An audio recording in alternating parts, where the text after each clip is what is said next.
রাধে রাধে বন্ধুরা, তো চলে এসেছি বিয়েবাড়ির একটি নতুন ব্লগ নিয়ে।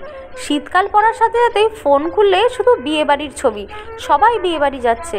আমি তো ভেবেই হতাশ হচ্ছিলাম যে যা বাবা, আমি একটা বিয়ের নিমন্ত্রণ পেলাম না। এরই মধ্যে আমার হাজব্যান্ডের কলিগ তার মেয়ের বিয়েতে নিমন্ত্রণ করলো।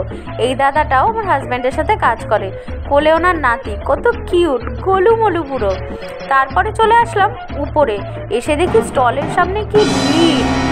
অনেক কষ্টে আমার বর গিয়ে পনির পকোড়া পেলো, সেটাই নিয়ে আসলো, কারণ চিকেন পকোড়া অলরেডি শেষ, ট্রেতে রাখার সাথে সাথেই শেষ হয়ে যাচ্ছে।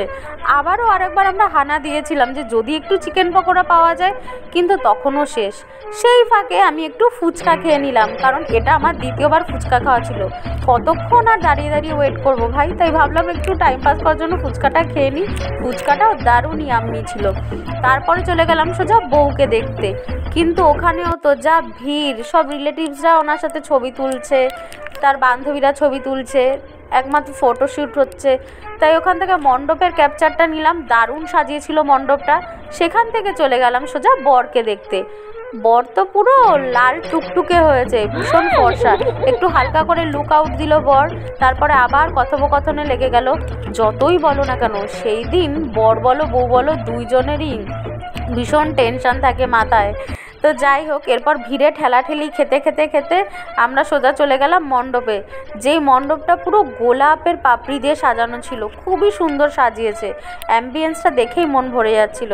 তারপর আমি ওকে বললাম যে চলো কয়টা ছবি তুলে দাও। একটু হেঁটে হেঁটে দেখছিলাম উপর দিয়ে, একদমই শাড়ি পরি না, তবে শাড়ি পরে আমি হাঁটতেও পারছিলাম না ঠিক করে।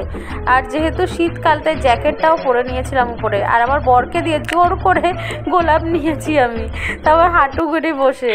ও কখনো এইভাবে আমাকে গোলাপ দেয়নি।